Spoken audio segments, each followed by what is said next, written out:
Okay, good afternoon, everybody, and welcome to today's lecture by one of the key people in German-American diplomatic relations over the past 5, if not more years, the Honorable Philip Murphy, former ambassador to Germany, US ambassador. My name is Bettina Matthias, and I am the current chair of the German department here at Middlebury. It is a deep honor and distinct pleasure for me and all of us to welcome the ambassador and his wife Tammy to our campus. And I hope that you, Mr. Ambassador, will find us a captive and engaged audience as you will talk to us on the most recent developments in German-American and European-American relations.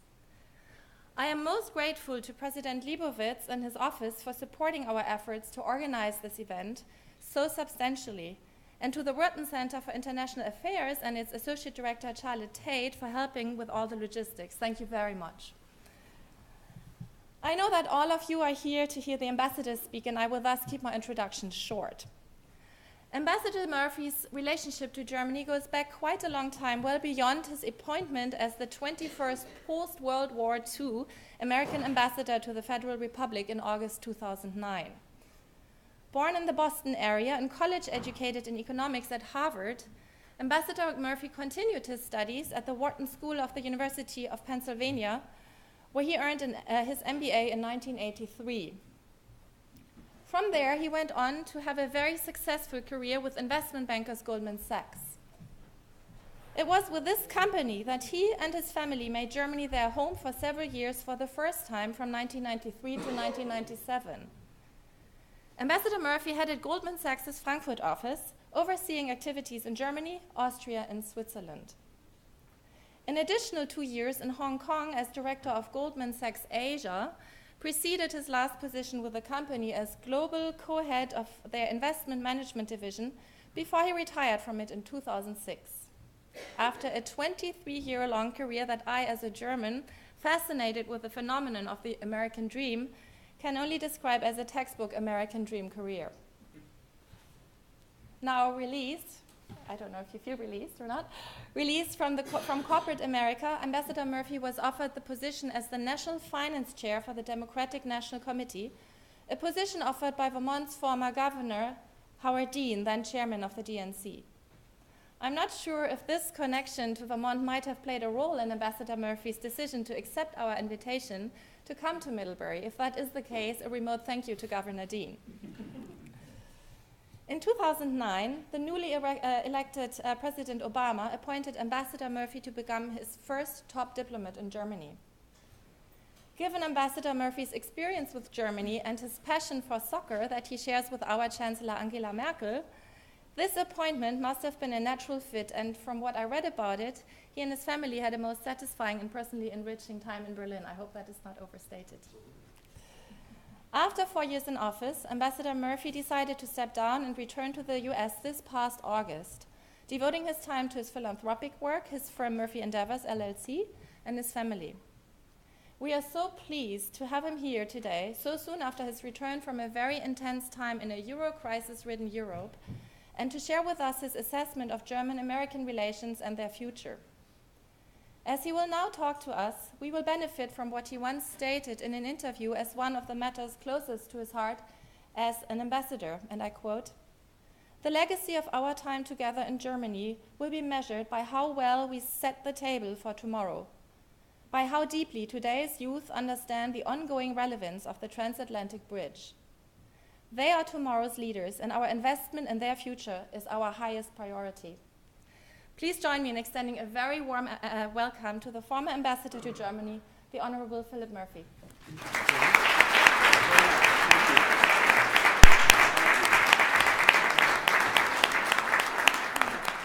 That was a very gracious introduction.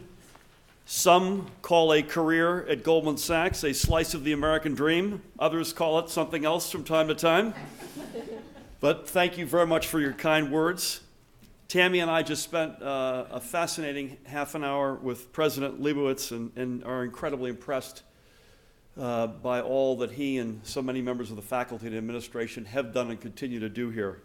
It's an honor to be here. So distinguished visitors, distinguished members of the faculty, insbesondere liebe Bettina, distinguished Vermont and Middlebury residents, students, insbesondere Cameron Wilson, who's been dragging us around campus all afternoon. Cameron, thank you, buddy.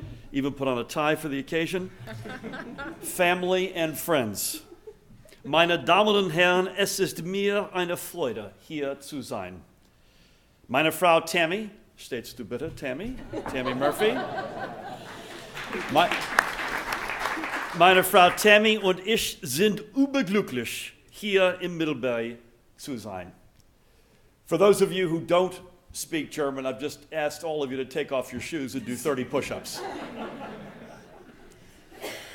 What an honor it is to be at one of America's great liberal arts colleges, and one with a particular distinction for international and language studies.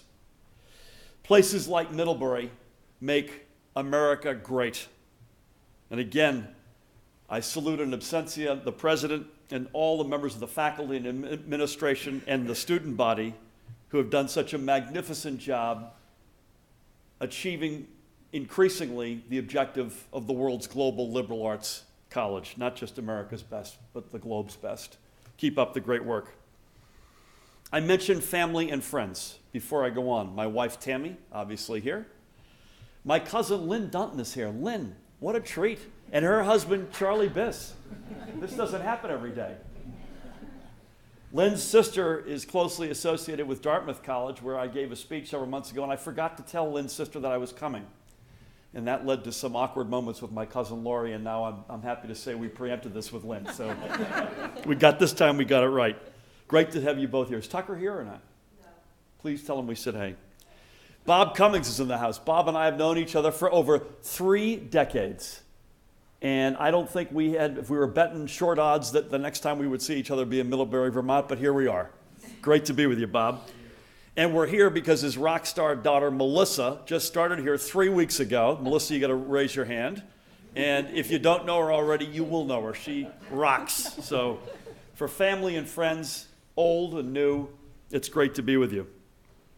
These are unusually fluid times and treacherous times for both the German, U.S., European, and global relations.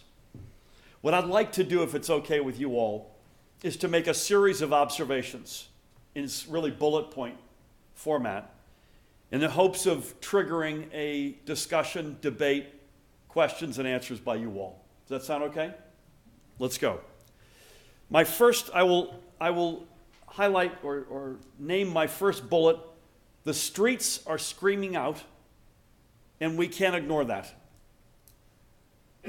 Now, they scream out for different reasons, and I'd go back to the Arab Spring, the fruit vendor or the vegetable vendor in Tunisia, which started to trigger this whole Arab Spring, and since then all of the other street-driven action.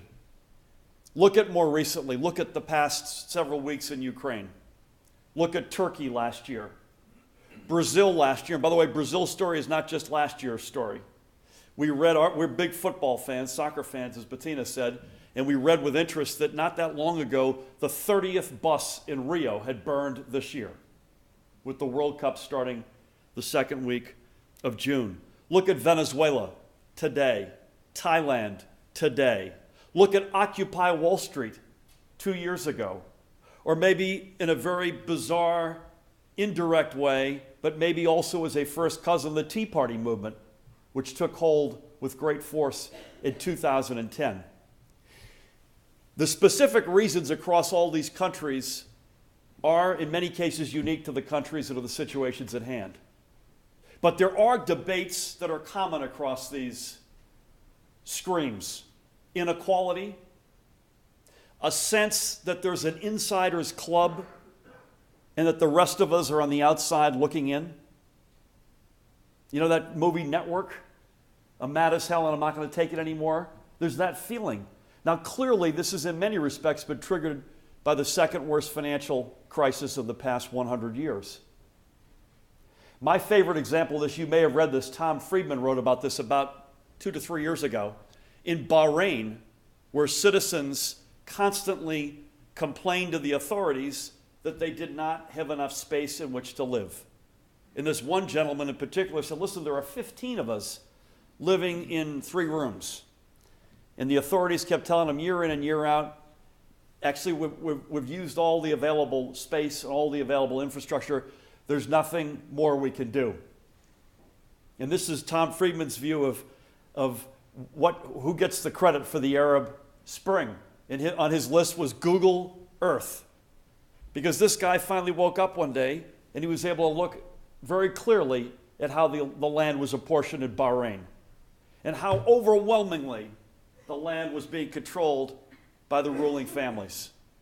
And that's one example where folks say, hey, wait a minute, this is not the deal we were told we were going to have. Now, this series of these observations are not specific and don't necessarily only relate by any means to the German-American relationship, but particularly in places like Ukraine, where these events unfold, and sometimes with great violence and great suddenness, Germany is the singular most important actor. Angela Merkel, to stay at one step further, is individually the single most important actor. You will note her telephone tag over the past 4 to 5 days with Vladimir Putin on the one end and Barack Obama on the other end. You'll note that the German foreign minister, along with the Polish foreign minister and the French foreign minister, were in Kiev trying to resolve this, doing the Lord's work and doing very good work. Germany, as this drama plays out, is the indispensable player, and Merkel its indispensable leader, the only European leader who's been now elected on three separate occasions. She's the last leader standing since before all these crises hit. Someone made the observation, and having lived in Berlin, you sort of have a sense of both sides of this. In much of Western Europe, there's a feeling of fatigue with the European Union, with the concept of Europe, with the specific notion of Brussels. If you want to see the real, this person then went on and said, if you want to see the real passion for Europe, you go to the East. And look at the citizens, particularly of the central and western part of Ukraine.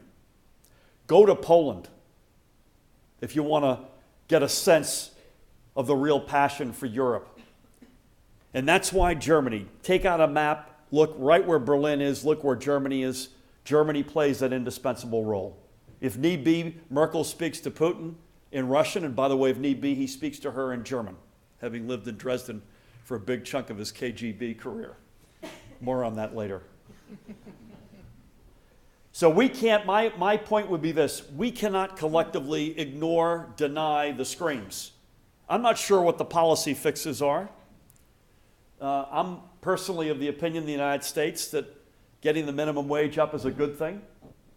Other people are on the other side of that argument. We live in New Jersey. They can't tax you anymore. You always feel in New Jersey like there's an insider's game and you're on the outside looking in. And I don't even mean including the scandals of the past several weeks. But we can't ignore this. This, I don't think, goes away with time.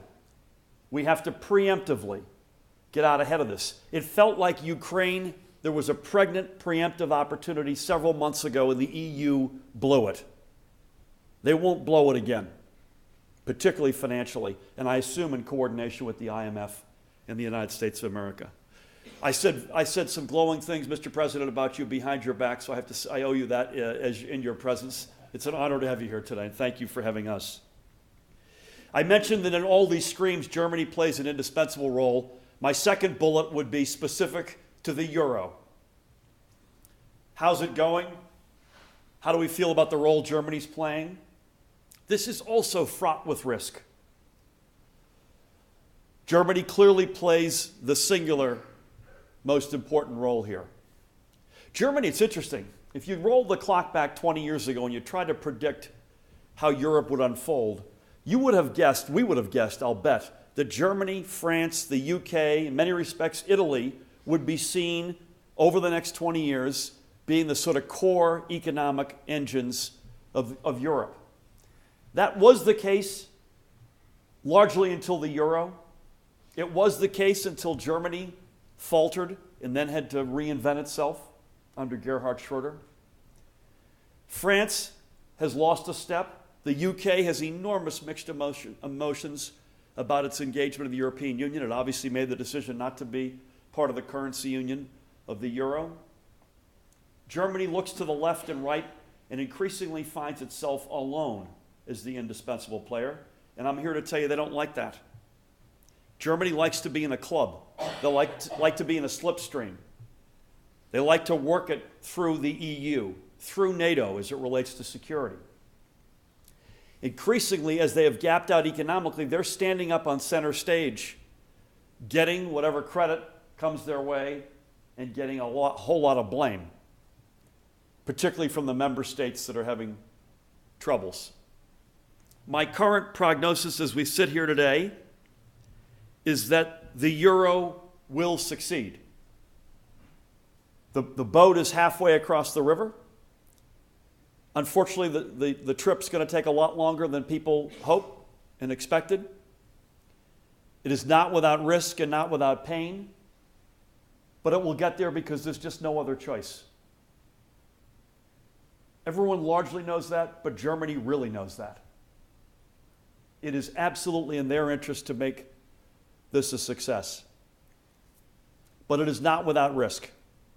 If you look at now the 18 countries that share, to give you one proxy for the risk, in my opinion, 18 countries share this currency. Look at unemployment as a proxy for the risk right now. European-wide, the average is unacceptably high. It's 12 and change percent. The United States today, I guess, is just a little under 7%. By the way, I love your jersey. Big fans.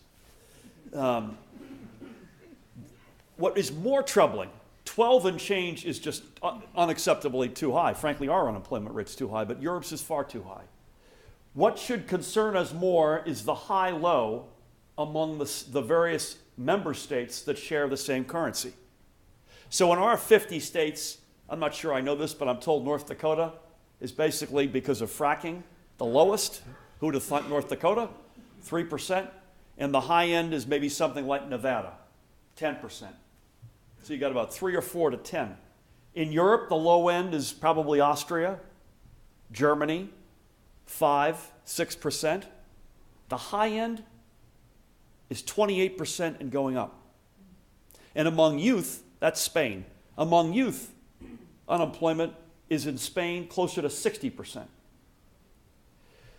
So while I'm an optimist, and while I can guarantee you that Angela Merkel and the German government knows what they need to do and they'll do what it takes to get this to success, it is not without risk. And they're screaming from the streets on this as well, and the proxy for that is the unemployment rate. There's also another proxy, which is the emergence of far-right parties. My guess is that we're all Democrats, not the party, but the democracy, small d. But boy, I'll tell you, as passionate as I am about democracy, off-cycle elections have always worried me. Elections with low turnout. Forget about our midterm elections for a minute. How about the upcoming European Parliament elections, which have historically had horrible turnouts? Guess who does well in those elections?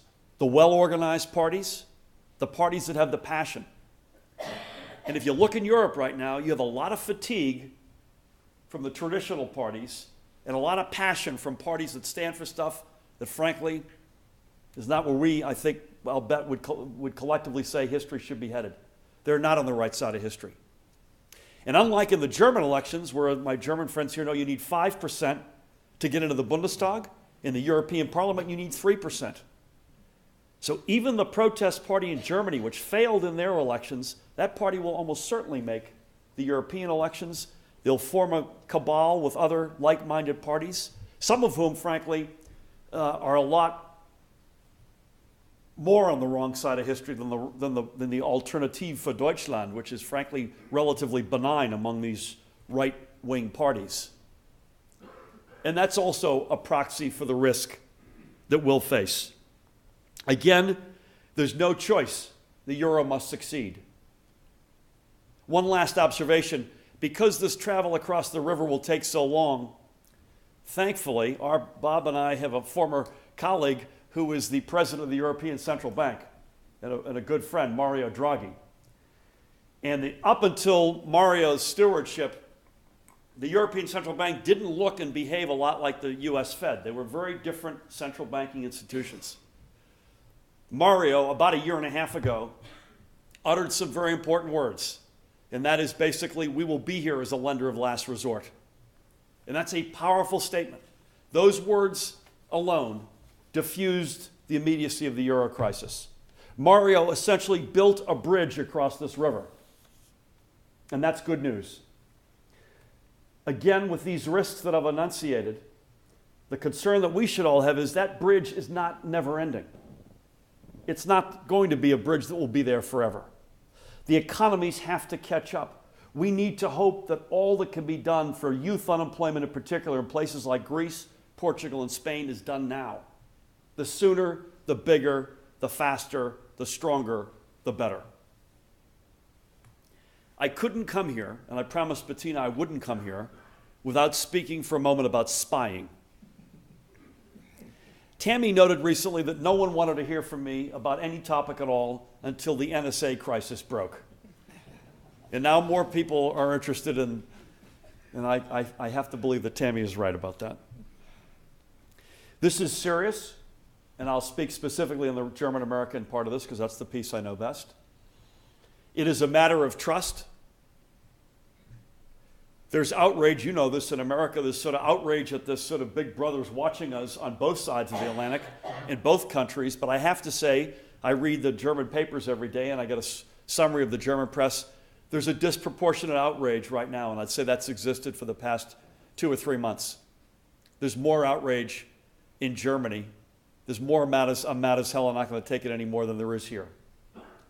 It feels like here, and I don't know how you all feel, that this will fade with the passage of time. It recedes from the front page of the newspaper. Probably stays more of a front page issue for the many students here, and that's understandable, but it begins to fade a little bit. It hasn't in Germany. It's someone said, I don't know who said it, it's a unique event that requires a unique solution. And I've thought for months it requires Angela Merkel to say, listen, I got the Americans to agree to bump. And I've said many times, I don't care what the bump is. It could be written in crayon, frankly, for that matter. But there's got to be a bump. We got the Americans to do that.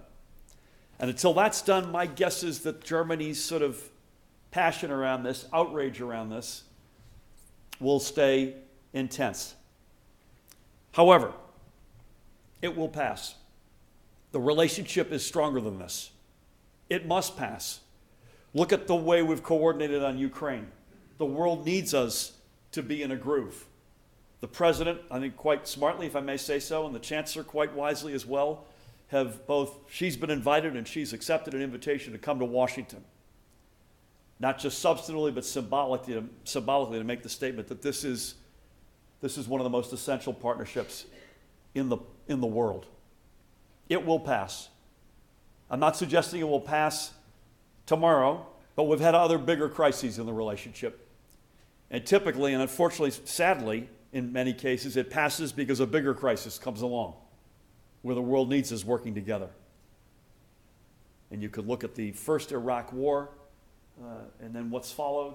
You could go back to Pershing missiles in the 1980s with Ronald Reagan. You can go to Vietnam in the 1960s. You feel like the relationship is broken permanently. There's outrage. You can never see it getting back to par, and before you know it, it does. I lived through WikiLeaks, which was not pleasant. And I said at the time, and this really is much more serious than WikiLeaks, that it will pass, but it also might take the cast of characters changing over time on both sides of the relationship. That's probably also true to some extent. In other words, it will, hopefully something tangible will be arrived at.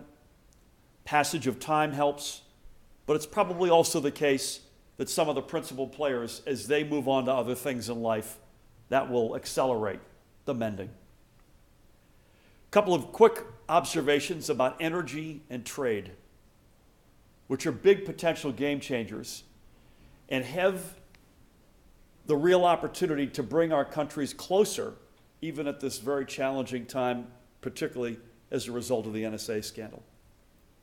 There are two energy revolutions going on between Germany and the United States, and they're going in very different directions.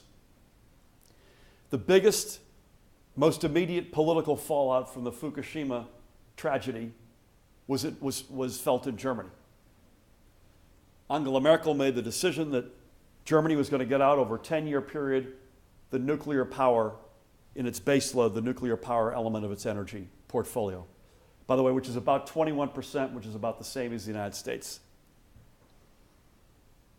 The United States obviously made a decision after reviewing all the 103 nuclear power plants that we operate that we're going to stay in that business.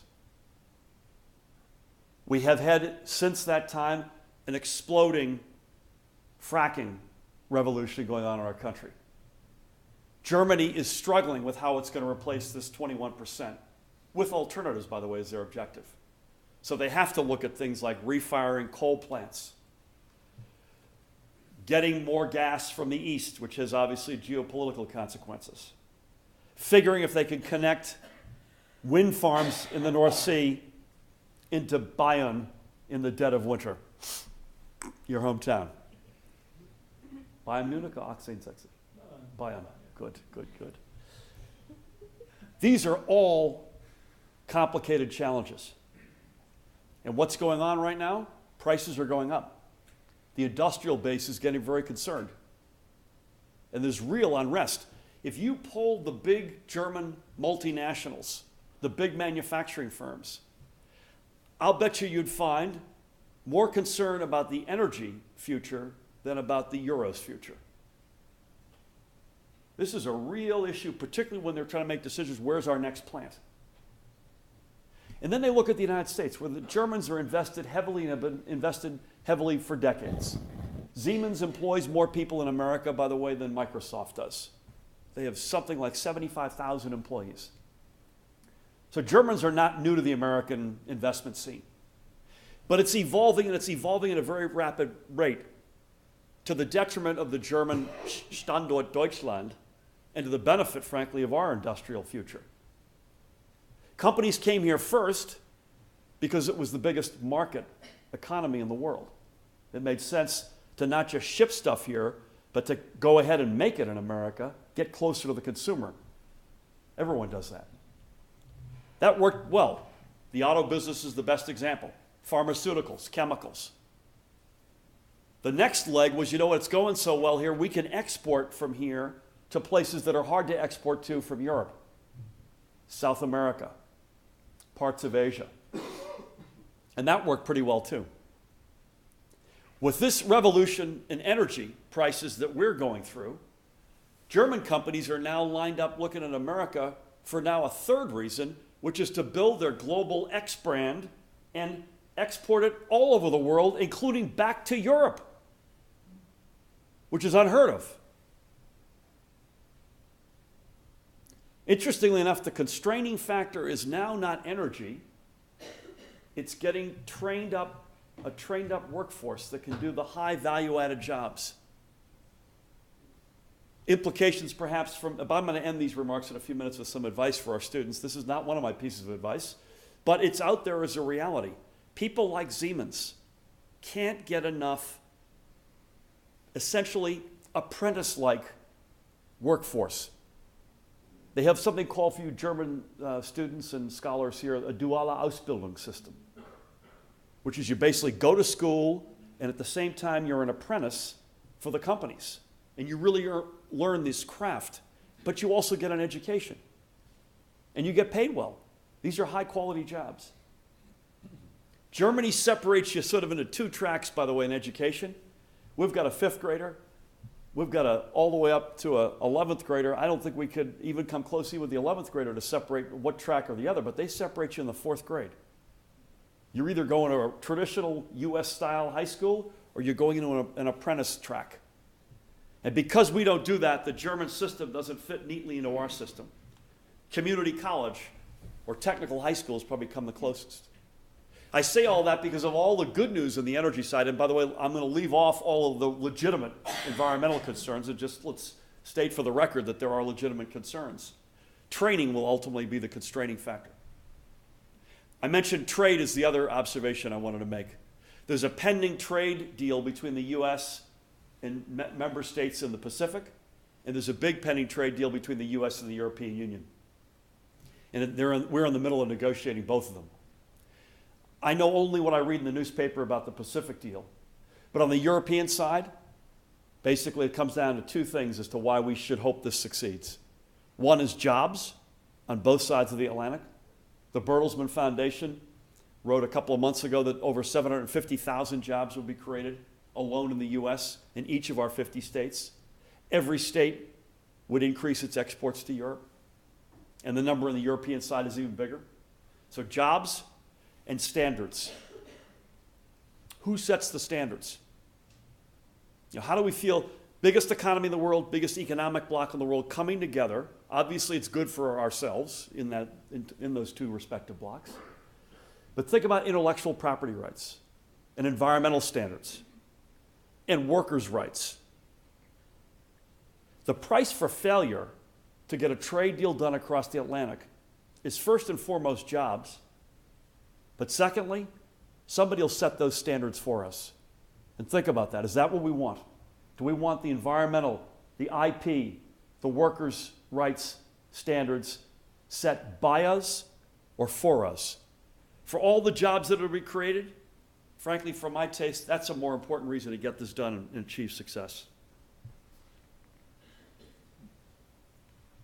A couple of comments specifically about Germany. It's got a new government. I want to spend 1 minute on its economy and 1 minute on its youth. Its new government, grand coalition. Any early sense of it? Well, they've already got a scandal. Apparently scandals are not just limited to New Jersey. They've got a big one on their hands in Germany right now. A very unique one, I have to say. Merkel's last government was a government that had a razor-thin majority. So every vote they took on Greece, on deploying troops, on almost anything, was literally one of these things. They were always looking for the Kanzlermehrheit, the chancellor's majority. And they weren't getting it in all these votes. This is a very different coalition in Germany.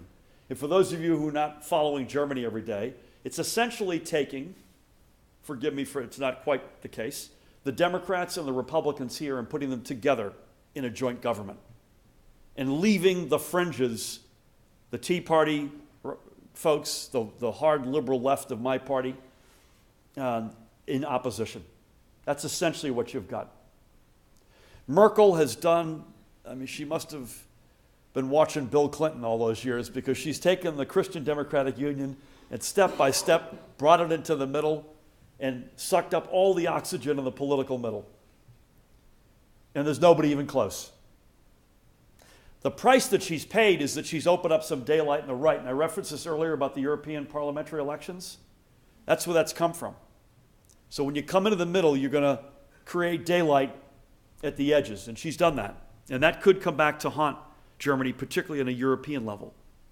But this grand coalition feels to me, while largely in the direction of Merkel's prior governments, more forward-leaning on a few things. Pretty clearly, security, pretty clearly more willing to deploy its troops, if need be, for places like Mali to keep the peace. That's good news for the home team, by the way. Those are troops that we won't have to deploy. More forward-leaning, I think, on the euro. The SPD, which is our partner, is the party of Helmut Schmidt, Gerhard Schröder, Willy Brandt. This is also the party of the worker. So there's going to be a much more innate, in the core, sympathy with the plight of the worker in Greece, to pick an example. So they're, I think, more forward-leaning, more willing to use that huge majority. 80+%, by the way, the Bundestag are in this government. So it's almost inconceivable they could lose any votes on almost anything. And also Merkel, just one last observation, she's not only moved to the middle, I don't know how our German friends here feel about this, the successor is not in sight. Ursula von der Leyen is the new defense minister. She's the one name you keep hearing. But Merkel, it's Merkel and then a bunch of everybody else. She's an extraordinary, very unique, by the way, very funny, very smart politician. You all probably know this, grew up in East Germany, as did the Bundespresident. So the president of Germany and the chancellor are both products of East Germany, which is a remarkable story, not just for Germany, but for them as individuals. She's a physical scientist. She speaks English better than I do. She's fluent in Russian, and she gets it. I said many times, how does she and President Obama get along? I said, listen, they look really different on the outside, but yet a constitutional lawyer and a physical scientist, when you open them up on the inside, I think they're wired the same way. Can Germany extend its economic miracle? They're arguably living off of Gerhard Schröder and his reforms. So Germany kind of went, when it reunified, it went sideways. It was the sick man of Europe. Tammy and I lived there as private citizens in the 90s. Germany was the sick man of Europe. And it took a socialist, just as it took Nixon to open up China and Clinton to reform welfare, it took a socialist to jam through very significant labor and benefit reforms. It's the reason Schröder ultimately got voted out. He paid with his political life. But Germany has lived off that.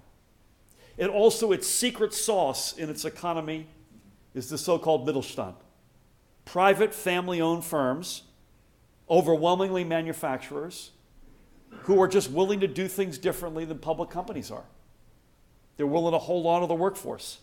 Kurzarbeit is a program that was brilliant, where basically instead of laying everybody off over on this side of the room, you went down by 15 hours a week. The state helped compensate you for that. And when business came back, you got called Friday night at 5 o'clock, be at work Monday morning at 8. No friction costs, no time to try to find and retrain a workforce. They did that brilliantly. Germany does need the next leg of reform. It's an aging, shrinking society. It doesn't like to be told to invest more in its domestic economy or export less. It gets blamed for a lot of the global economic imbalances.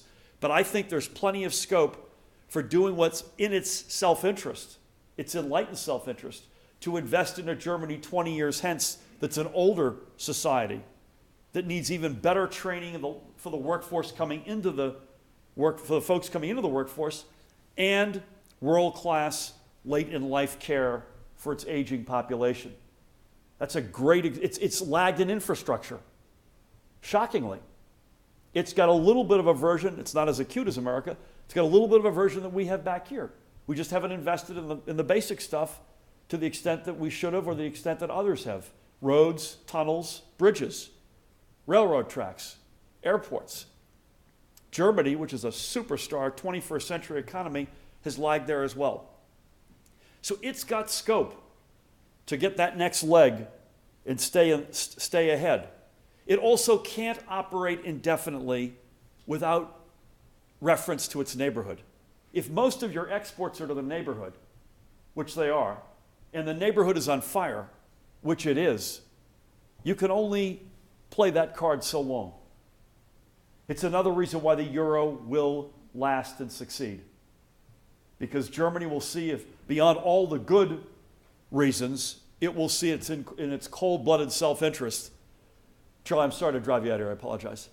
In its cold-blooded self-interest to make sure that its neighbor and partner countries in Europe get back on their feet, and they will. Before I end with giving you a couple pieces of advice, I wanted to spend 1 second on Germany's youth. It's a fascinating story. How many of you have been to Germany, by the way? Oh, that's fantastic. How many of you have not been, but you're planning on going the next year? Melissa, good answer. Okay. It's a fantastic country, and my soft spot, is tut mir leid, is Berlin. I'm from Munich. But you just said this, okay, that's good to know. Berlin is built for the demographic in this room right now. It is built for the 17 to 30-year-old.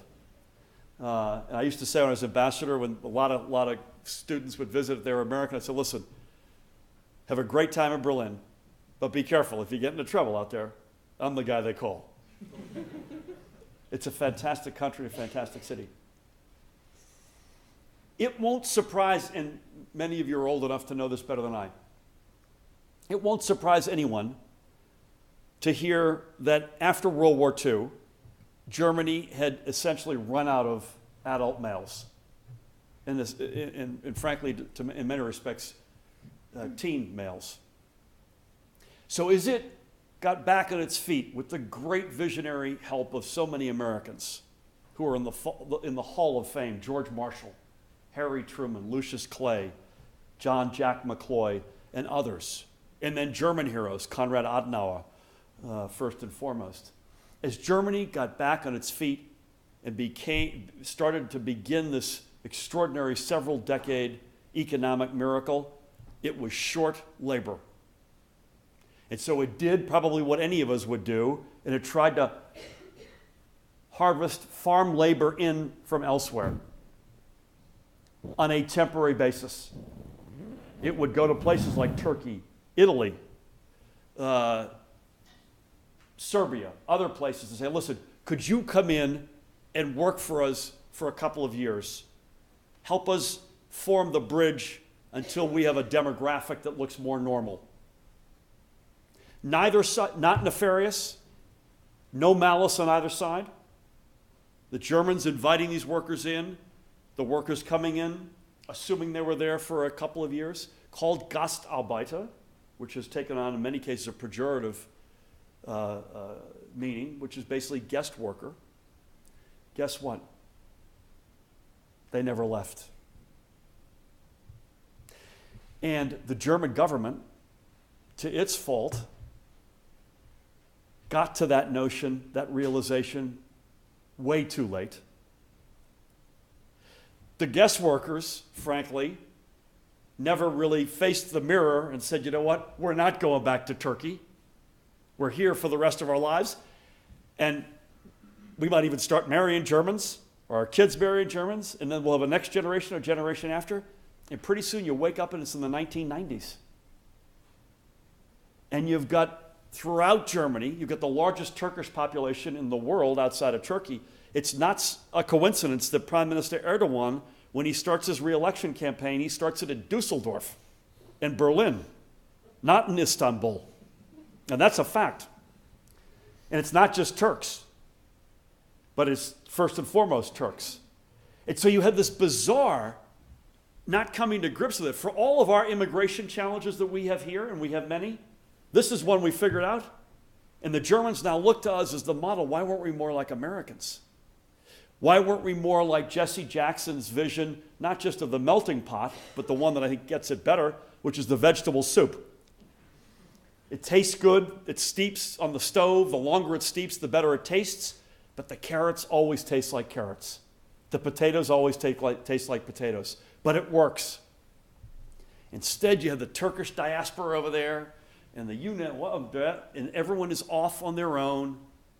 And slowly but surely it gets chipped away because there's intermarriage between natural Germans. I don't even know what that means, by the way. I don't know what a natural German is. I know what a Native American is. I don't know what a Native German is, but a natural German and an immigrant, still being called an immigrant, by the way, decades later. Only now has Germany begun to come to grips with that. Now there's upside there. There's huge upside. Germany, if it could continue the pace of coming to grips with this, it has more upside than one might guess at the moment, because this has sort of been a drag on its society and on its economy. My best example of the mindset that this instilled in Germany is a story that our family experienced in our first several months. We were in a pizzeria in Berlin. A very attractive, smart young woman came along to take our order. Our kids, who are now all essentially fluent German speakers, in our junior in high school, I mentioned to somebody, got a big affection for Middlebury because of that, I might add. Immediately, our kids realized she was not a native German speaker, that she had an accent. So they said, Dad, ask her where she's from. So this is all auf Deutsch. Woher kommen Sie aus? And she said, I'm from Serbia. This is all in German. Our son Josh, who Bob knows, immediately launches into the starting 11 of the Serbian national soccer team. Their strengths, their weaknesses, what their professional clubs are. The girl's eyes are rolling up into her head, and I'm trying to find a way to get out of this. So I throw a lifeline, and I say, how long have you been? You said you're Serbian. How long have you been? in Germany. And she looked at me and she said, again, auf Deutsch, I was born here. I said, okay, sorry, I thought you said you were Serbian. She said, I did say I was Serbian. I said, you were born here? She said, yeah. I said, let me tell you, just between us. Sie sind Deutsch. She said, I'm not German. My parents are from Serbia. And we went at it, and there were two lines that did not cross. So if you had to, in a nutshell, capture what this slow to the party policy response and realization of steps that were taken in 1950, that's it. Now the good news is there's good news and bad news here, like there is everything else in life. This problem is beginning to solve itself with people in her generation. When Germany hosted the World Cup, many people will say this, and we see it, you see a lot more young Germans waving the German flag, the way Americans would wave our flag. The bad news is they don't feel the same connection with the United States, by the way. We can't take this generation for granted, so your equivalents, the students in Germany, don't wake up every morning surrounded, immersed in America. The bad news is the wall was up. The good news is when it was up, we were living with each other. 16 million American GIs and their families have lived in Germany since the end of World War II. The ultimate exchange program. So it is, the good news is they're coming to grips with themselves as a country. There are fascinating lessons for youth in Germany every day, like this looted art scandal. That opens up a whole new vista for a 25-year-old or a 20-year-old in Germany. That's all good news. The challenging news is, I don't know if we can afford to put every German kid and every American kid, as Middlebury does, on an exchange program, but that's what we should be doing. And absent that, my concern with this finding its real identity would be that block, that demographic in Germany will lose its grip on the German-American relationship. And we all owe it to ourselves to make sure we do everything we can to push back on that. May I leave with some advice for the students? And I almost don't have to say this because we're in a temple of international and language education. Proficiency in a second or third language, better yet, is not a nice to have in this century. It's a got to have. So again, I'm in Middlebury. I don't have to say this, but take your languages seriously. And by the way, if you get really good at a second, use that as your opportunity to clock off a third. And whether you like it or not, in the language school here, as the president and Tammy and I were discussing, the one way to learn a language, with all due respect to your classroom instruction, which is among the best in the country, is to go to the deep end of the pool and jump in and swim and stay there. And to hopefully be surrounded by institutions and adults with enough wisdom, every time you beg to get out of the pool, you say, you're told, shut up and get back and swim. Our kids learned their German, and their German's outstanding, on the soccer fields. And when the coach is yelling at you to do X or Y on the pitch, and you're not getting it, you're not playing. And boy, that's incentive to learn the language. Secondly, I mentioned this, again, I almost don't have to say this here, exchange programs. The correlation, the one thing we could do to make this world smaller is to walk in the other guy's shoes. And the correlation between an exchange program and affection and understanding for what was the host country, according to everybody I've spoken to, coming into the United States or going out, is 100%. So a German kid goes to Cedar Rapids, that changes them for life. They go back and celebrate their host family's dad's 80th birthday 40 years later. They never forget, and vice versa. So don't push back, students, on stay in the deep end of the pool, and don't push back on exchange program experiences. You all do arguably number one in the country, if not the world, for creating an exchange program environment in terms of language, deep end of the pool experience right here in your language schools, which, as far as I can tell, is the closest to language boot camp there probably is in the world. But I'll bet you it's got the best efficacy of any language program in the country. So learn a second, better yet third language, and learn it by immersion. Secondly, exchange programs. Thirdly, consider becoming a diplomat. We came to this late. I got lucky. And that's no way to run. It's no way. It's the formative experience of our lives. And to say you had that most formative experience of your life and it was because of luck, that's no way to plan a career.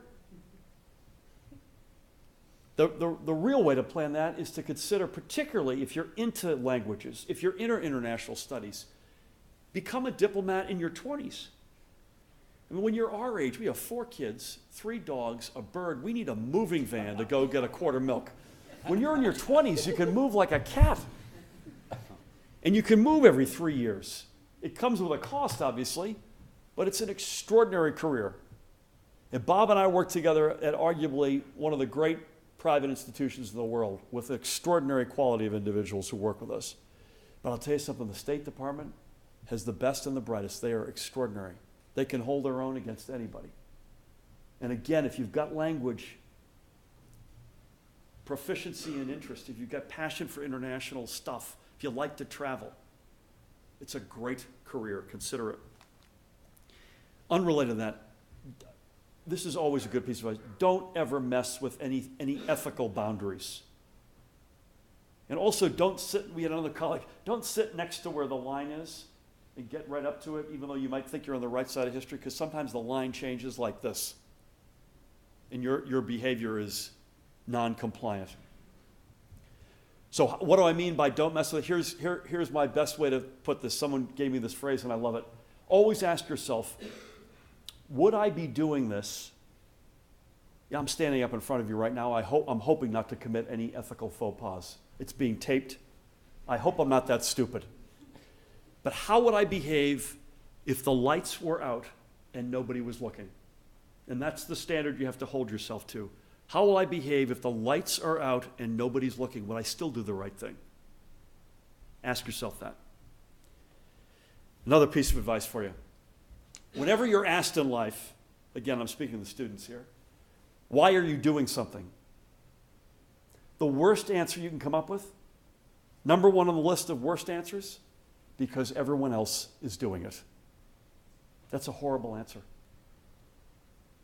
It's a horrible answer. It might be that you ultimately get to the point where you're doing something that everyone else is doing, and that's okay. But you've got to answer it because I've thought through the following, and I've concluded, I've observed, I've thought it out, and I've concluded. I went to Harvard College. Freshman year, I get asked this all the time, why'd you major in economics? Because everyone else was. Ec 10 was the introductory economics course at Harvard. Otto Eckstein. Did you take it? No. 810 members of the class of 1,500 took Ec 10. 810. And you got a lot of quality time with Otto Eckstein, I can guarantee you. It might have been the stupidest decision of my life. Made no sense. Don't come up with that answer. Don't ever use that as an answer. Okay, I have a prop for this one. I'm doing this right now because I don't know what I'm going to do with the rest of my life. We came back about 6 months ago, and Tammy and I have this, every day we discuss, should we do this, should we do that? Da, da, da. The benefit of being in school is you got to go to school by law. So we tell our kids, you have no choice. Go back to school and shut up. For us, we have too many degrees of freedom. So we always hold up a mirror to ourselves. So I would suggest you do this, and I'll show you what my mirror is. Ask yourself 2 questions. What am I good at? And what do I like? And those are 2 different things. And then plot. You can plot anything on there. Different careers you might choose. Courses you might take here. A radical one. How I will spend my week. I don't want to have everything in the same quadrant. So put a box. Good at, like or not. So here's mine. Did this just for you today. So this is good at.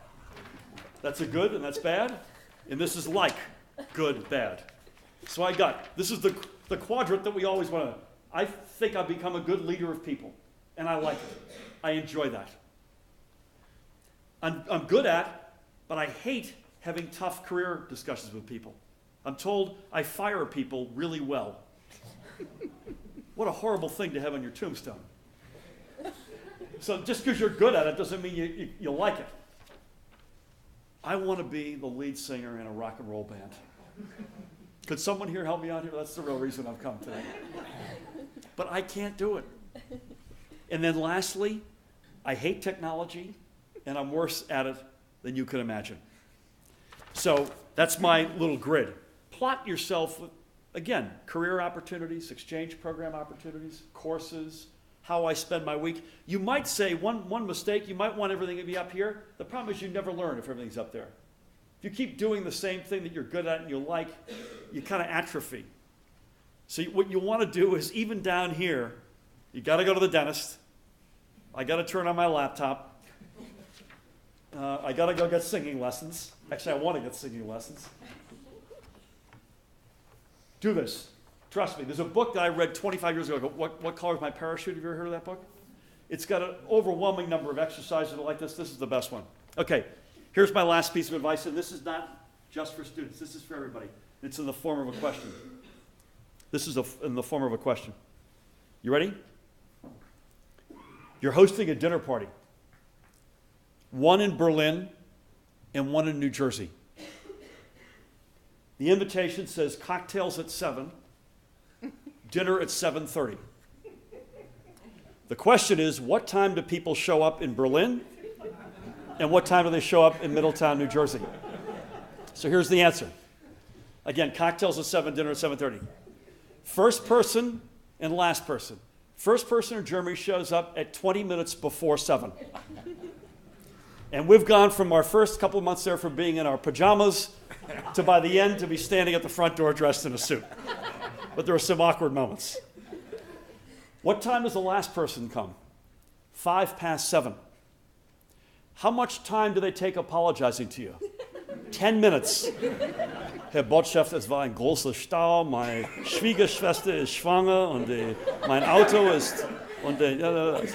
Dude, get inside, have something to drink right away. Okay, New Jersey. Cocktail 7, dinner 7:30. First person shows up 7:20, 7:25. Last person gets there. We have a couple who are consistently, they get there just about 8 o'clock. In fact, we've started lying to them specifically what time our things start. How much time do they take apologizing? It doesn't even occur to them. Don't forget that. Vielen Dank für Ihre Aufmerksamkeit.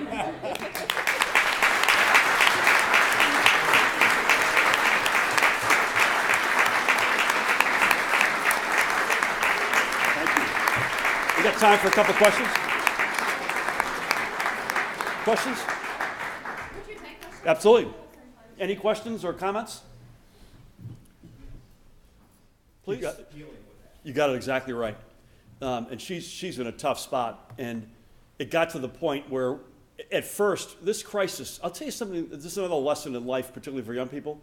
Tammy and I went to Europe in the summer of '09, and we're not professional diplomats, as if I have to tell you that. So we needed to spend a couple of months in Washington. The State Department does an extraordinary job of getting you trained up. The Euro crisis, Bob, sovereign debt crisis, summer of '09, was never raised. No one was talking about it. So it's another lesson in life.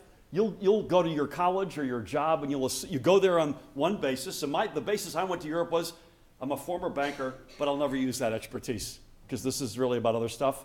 And the Euro ended up being my life. At first, when it hit, so it hit winter, spring of 2010. So it's about 4 years ago this started to hit.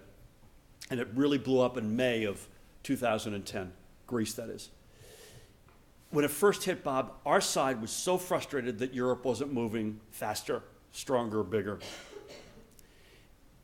It took, I'd say, probably about a year until each side understood the other folks' reality much more clearly.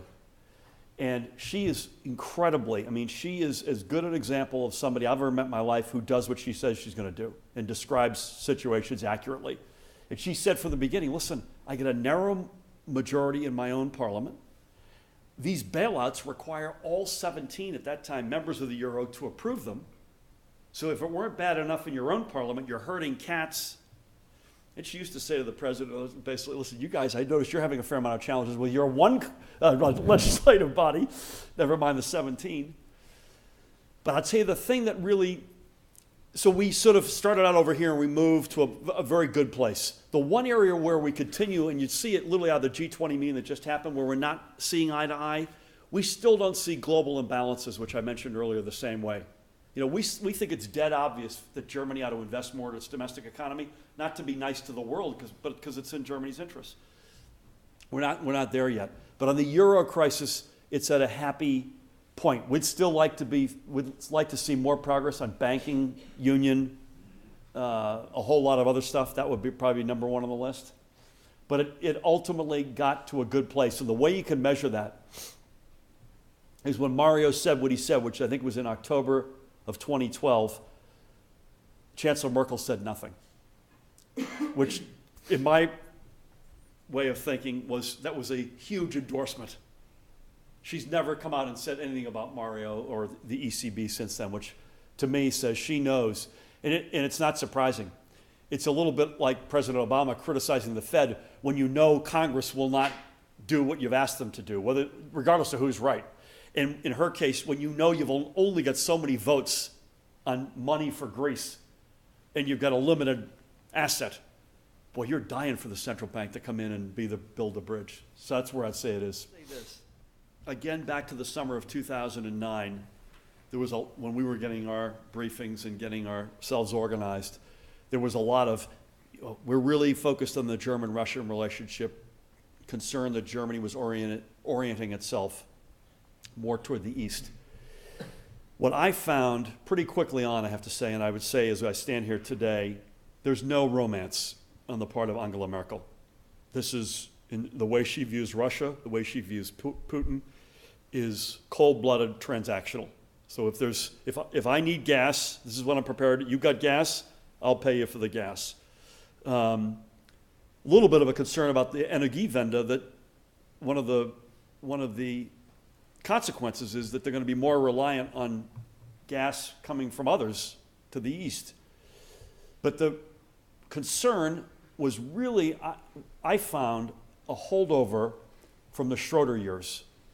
Schroeder capping his chancellery, or his career as chancellor, by going almost immediately on the Gazprom board of directors was sort of the capstone of the concern. Schroeder, and we know all these folks well, there's more romance. The SPD has more romance, I think, if I had to put that word, for Russia. Not all bad, by the way, but more romance. Merkel is more cold-blooded. This is a transactional relationship. So, for instance, she's got on the phone with Putin, and according to what I've read in the newspapers, congratulated him on the Olympics. Well done, you did a great job. Now let's talk about Ukraine. I need you to come out and say, listen, we had this phone call, and we both said Ukraine's territorial integrity must remain intact.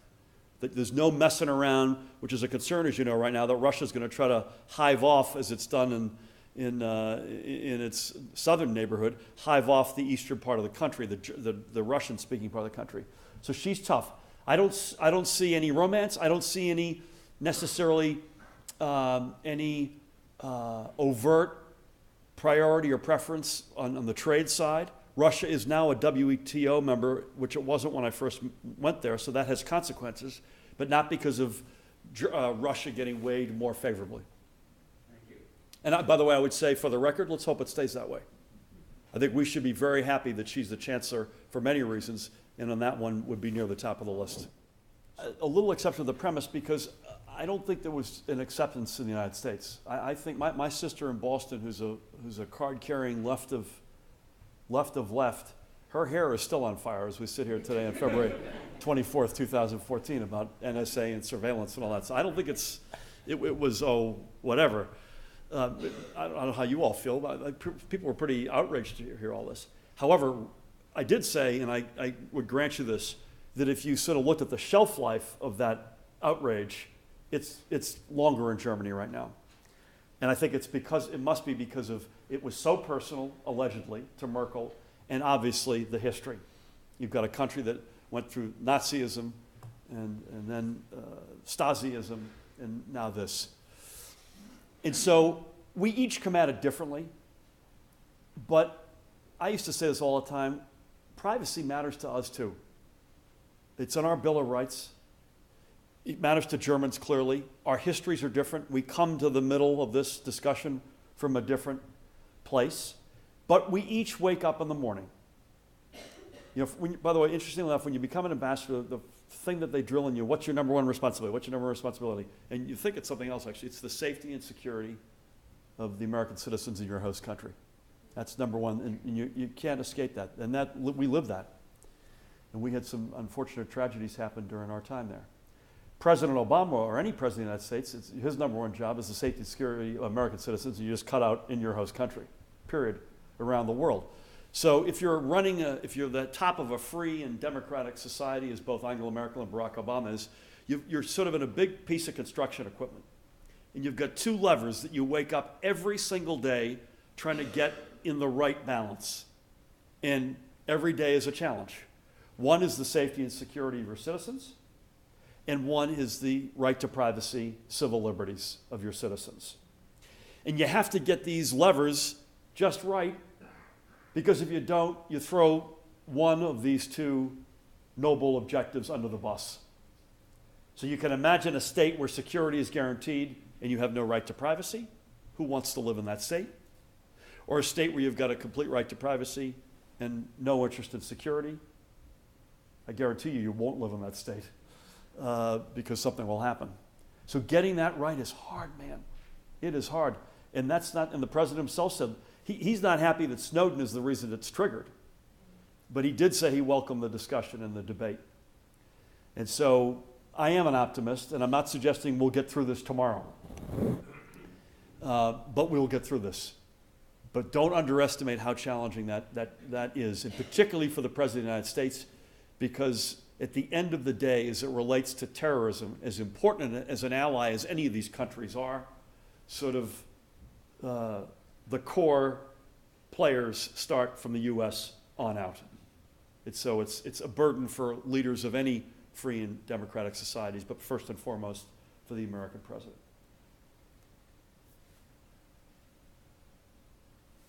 Thanks for having me. Good night.